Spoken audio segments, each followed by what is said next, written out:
السلام عليكم ورحمة الله وبركاته متتبعين ديالي العزاز، مرحبا بكم مرة أخرى في فيديو جديد على القناة مع وصفة جديدة إن شاء الله.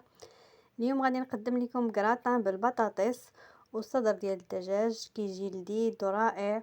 كيحماقوا عليه الصغار والكبار، وكيوجد في وقت وجيز سهل التحضير، يعني يصلح وجبة ديال عشاء أو غداء سهلة وسريعة. إذا تبعوا الفيديو معايا حتى الأخير غادي تعرفوا على المقادير وطريقة ديال التحضير. وإلا كنتو باقي ما اشتركتوش في القناة ضغطوا على زر الاشتراك وشجعوني باللايكات ديالكم. اذا على بركة الله غادي ندوزو المقادير.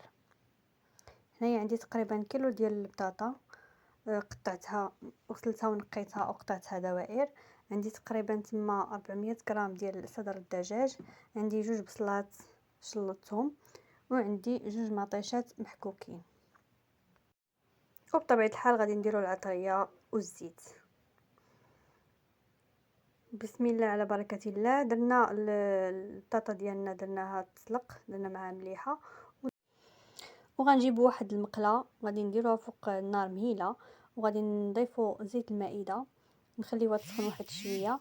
من بعد غادي نضيفو عليها جوج بصلات اللي شلطت. المهم عندي بصلات صغيورين شلطتهم، ممكن تكتفيو غير بصله وحده. غادي نقص عليها النار ونخليها حتى تذوب لينا هذيك البصله. ضفت عليها شويه د الملحه، شويه د الابزار، وغادي نخليها تشحر مزيان حتى غادي تذوب لينا هذيك البصله. من بعد ما دابت لي هذيك البصله كيف كتشوفوا، غادي نضيف ليها الصدر ديال الدجاج،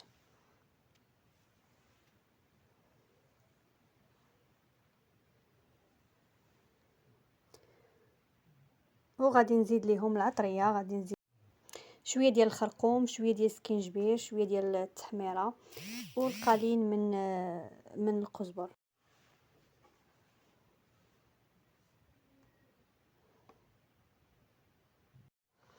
صافي وغادي نحركوهم مزيان، وغنخليو داك الصدر ديال الدجاج يدخل فيه شويه ديال الطياب. من بعد عاد غادي نضيفو ليه دوك جوج مطيشات اللي محكوكين، وغنزيدو عليهم واحد نصف كأس ديال الماء ونخليهم يطيبوا.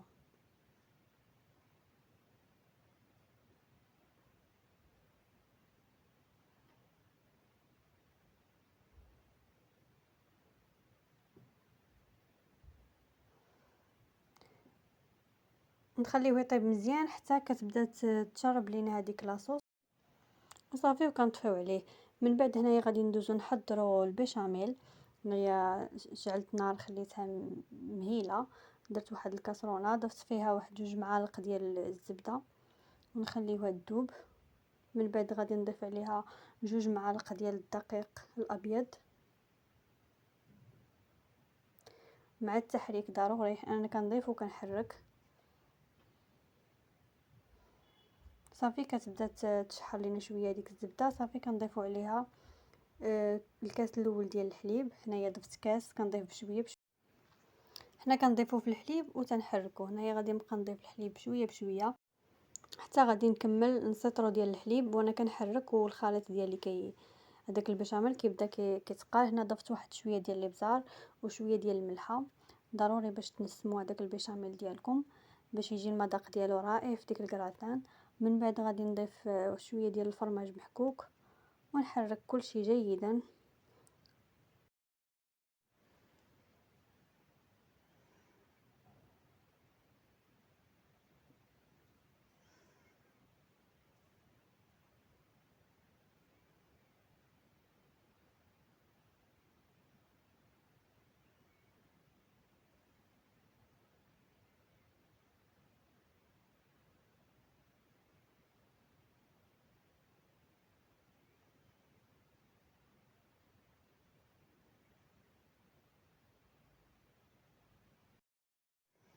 ضروري خاصكم تبقاو تحركوه، ما تغفلوش عليه باش ما يلصقش لكم في الكاسرونه. ضروري خاصكم مره تحركوه حتى كيوجد معكم.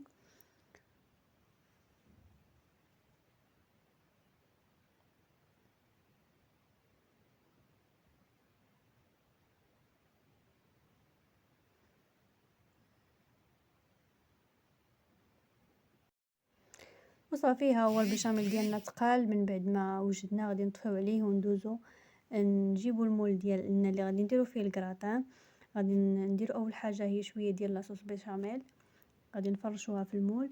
من بعد غادي نضيفو لها ديك البطاطس اللي سلقنا في الملحه، غادي نفرشوها حتى هي. ومن بعد غادي نديرو صدر ديال الدجاج اللي طيبنا، غنزيدوه فوق البطاطا. غادي نستفو مزيان هذاك الصدر ديال الدجاج فوق البطاطا على هذا الشكل كيف ما كتشوفوا. هنا غادي ندير الطبقه الثانيه ديال البطاطا فوق الصدر ديال الدجاج.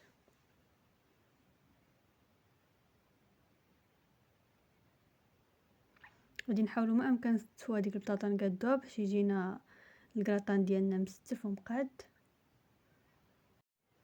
وغادي ندير داك الصدر ديال الدجاج اللي بقى ليا حتى هو غنزيدو فوق البطاطا وصافي. غادي نكب داك لاصوص بيشاميل اللي بقى ليا غنديروه من الفوق على هذا الشكل كيف كتشوفوا.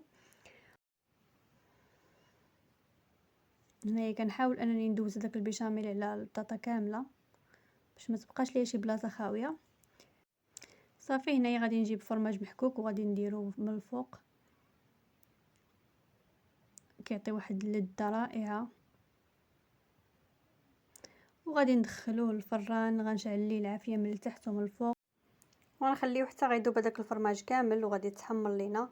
صافي وكنخرجوها وكنخليوها تبرد وتناكلوها بالصحه والراحه. وهذا هو الكراتان اللي شاركت معكم اليوم، كنتمنى انه ينال الاعجاب ديالكم. وجبه سهله وبمقادير بسيطه، ما فيها لا تعب لا حتى شي حاجه، داغي كتوجد وكتعجب الدراري الصغار. وكان هذا هو الشكل النهائي ديال الكراتان اللي حضرت معكم. نتلاقاو ان شاء الله في فيديو جديد ووصفه جديده. الى اللقاء.